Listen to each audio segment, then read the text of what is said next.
Okay, in this example we have to take something written in interval notation and write it using modulus notation. So our interval tells us that x can take values between -2 and 6, and the square brackets tell us that -2 and 6 are included in the interval. Now, in order to write this in modulus notation, we don't strictly need to draw a number line. However, at this stage it can be very helpful in understanding the problem. So here is our interval expressed on a number line. Solid circles represent the fact that -2 and 6 are included, and the line between them tells us it can take any value in between. In order to write this interval in modulus notation, I'm interested in the width of the interval. The width between -2 and 6 is 8. Next, I'm going to write my interval using inequality notation. So I can say that -2 is less than or equal to x is less than or equal to 6. But to get this inequality notation into modulus notation, what I need is the values either side of the x here to be plus or minus the same number. To figure out what that number will be, we need to use the fact that the width of the interval has to be 8.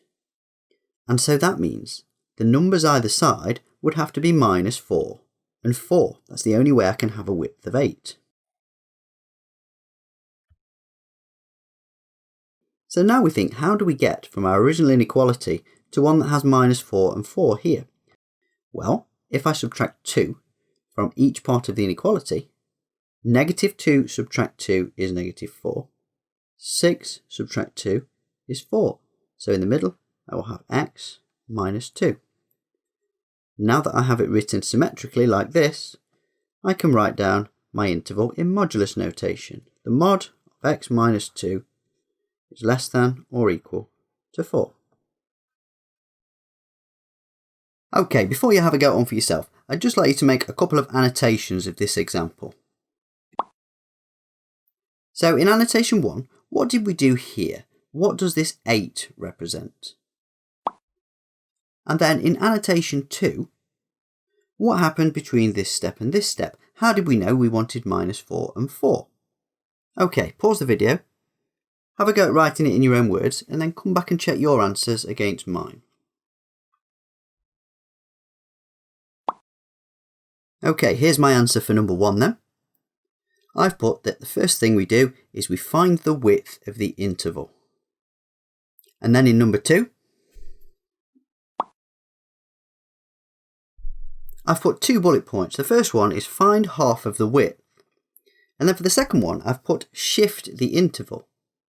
Now your answers might be completely different to mine, and that's fine. As long as from your working out, if you came back in 6 months' time, you could remember how to apply the method, then your answer is perfectly fine. Okay, here's a problem for you to try for yourselves now. Pause the video and then come back and check your solution against mine. Welcome back. Here's my solution then. If you got it right by yourself, well done. Move on to the next example. If not, I'll go through how I got my solution now. Okay, first of all, I'm going to draw a number line. We have 3 and 7 on the number line, which tells us the width of the interval is 4. Writing the interval in inequality notation, we get 3 is less than or equal to x is less than or equal to 7. As the width of the interval is 4, it makes sense to have -2 and 2 either side of our inequality. To get from 3 to -2, we subtract 5. Does it work for 7? Yes, 7 subtract 5 gives us 2. So we get x minus 5.